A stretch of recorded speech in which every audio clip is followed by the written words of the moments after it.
All right, back for another beer review, and today I'll be reviewing yet another beer from the Mast Landing Brewing Company, and they're out of Westbrook, Maine, and this is their S'more Gunner's Daughter. So they're calling this one a milk stout with a chocolate and natural flavors. It comes in at 5.5% alcohol by volume. No IBUs listed in time of review. This can is just over 6 weeks old. So we have another variant of Gunner's Daughter by Mast Landing. Last year I reviewed the coffee Gunner's Daughter, and it was still quite delicious, but I thought the coffee kind of took over the beer a bit too much for me. So my preference is still the base Gunner's Daughter, one of the most boisterous and impressive sub 6% pastry stout, we'll say, that I've ever had. And I'm hoping that this one's a little bit better than the coffee one. Still good. Coffee one was still delicious, but the base one was, I won't say perfection because I didn't give it a perfect score, but it was awesome for a sub 6% beer.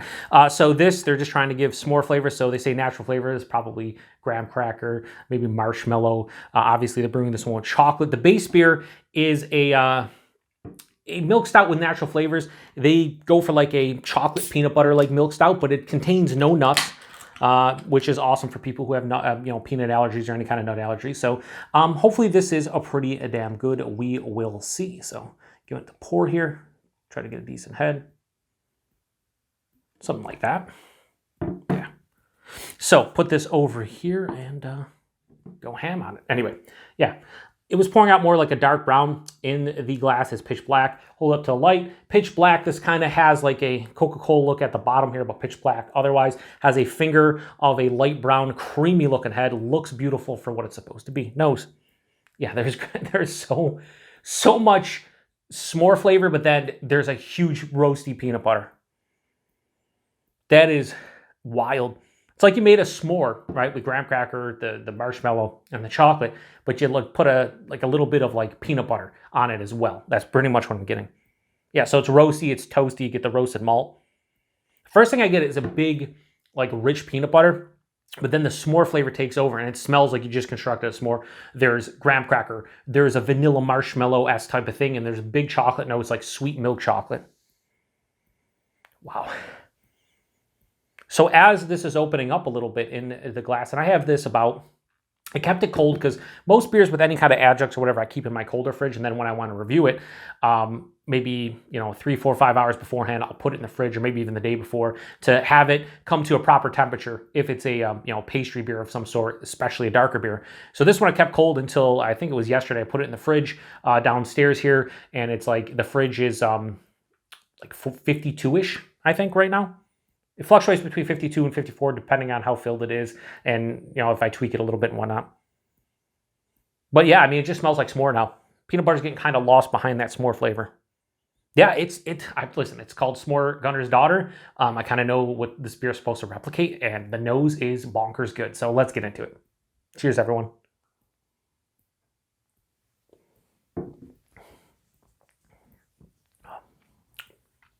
First thing I'll say, nose was definitely better. How can the nose be that like rich and just like punching me in the face with all kinds of crazy aromatics, and then the taste be a little bit, and by a little bit I mean a decent amount of like, there's a reserved nature to the taste compared to the nose. Like it dialed back a lot. Body's like medium body, pretty good. Mouthfeel has some decent carbonation, but it's soft, it's smooth, it's creamy to some extent. So body and mouthfeel really good. Typically, the body and the mouthfeel within this, I don't even want to call it a series, but Gunner's Daughter, the coffee one, and this, all delicious. Shout out to the car going by.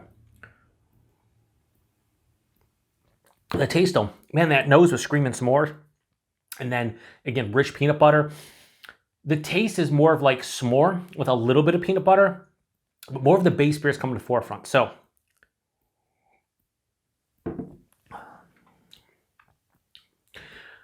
front of the palate, roasted malt. Definitely roasted malt. As it passes through, the s'more flavor hits for me. It's graham cracker, it's chocolate, it's vanilla more so than marshmallow, but it's all at the forefront.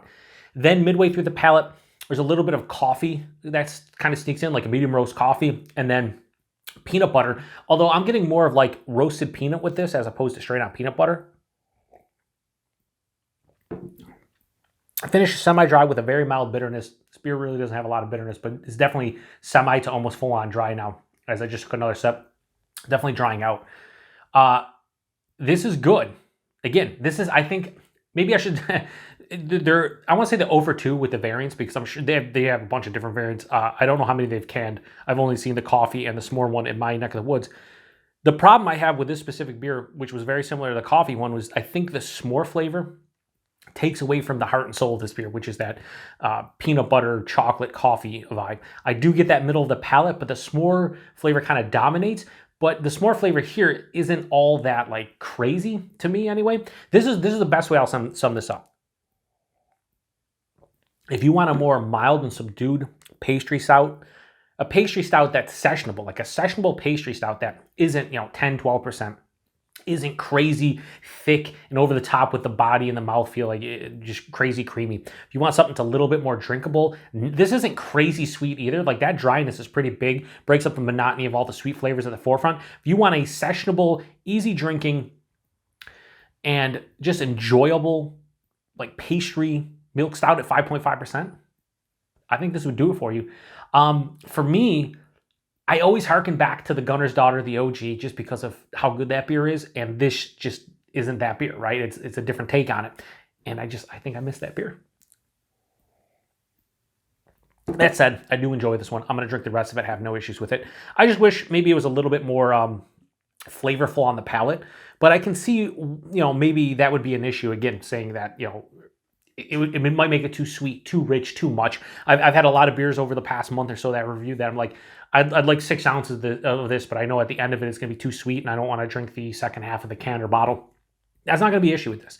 This is not too over the top for me. It's not too much. It's just I don't think this is, and it doesn't touch the original, and I think I actually like the coffee one a little bit more than this, but pretty good overall. 5.5%, really can't even tell, because it's nowadays sub 7% beers for the most part. You really can't tell with the ABV, but yeah, the best way to explain this one and say like who should buy this, if you like Gunner's Daughter, you like s'more, and you want a sessionable pastry stout at 5.5%, I think this one would definitely suffice for those folks. Anyway, s'more Gunner's Daughter from Mast Landing. I have no issues whatsoever. I'm still going to give this a good score because it's still a good beer. It's just like, it's tough reviewing variants of beers that I think are amazing, because I always, compare it to the OG. And this is one of those beers where I compare it to the OG. The OG got like a 4.5. This is going to get a high 4. Let's go 4.1 out of 5. I think that's a fair score for this. But it's definitely my least favorite of the Gunner's Daughter coffee, Gunner's Daughter, and this. I have reviewed the Bourbon Barrel Aged Imperial Gunner's Daughter. That was a 5 out of 5. That's a whole different beast. That's not still 5.5%, milk stout or pastry milk stout, whatever you want to call it. Price point and availability. These were $14.99 a 4-pack. I did pick up a 4-pack of it. I sent out the other 3 in beer mails, so hopefully they enjoy it, because I think still, again, this is good beer. And then availability wherever you see Mast Landing. I don't know where they get in terms of distro. We see them here in the Buffalo, New York area quite frequently. We can get the regular. Again, I picked up the coffee here. I've had the s'more, that we get a couple other offerings as well from Mast Landing. Although I haven't seen a lot of Mast Landing stuff outside of Gunner's Daughter over the last 6 months or so. But anyway, if you've had this one before, post in the comment section. Let me know what you think about this one. How does this one compare to any of the other Gunner's Daughter variants, assuming you had them, and the base? In order for me, if we're just talking about the Gunner's Daughter and the 2 base I've had, it would be Gunner's Daughter, coffee, s'more, like in that order. And I'd like to try more. Hopefully they can more. They're fun to try. They're good beers. So appreciate everybody stopping by for another beer review here on the Beer Patrol. To the next one. Cheers.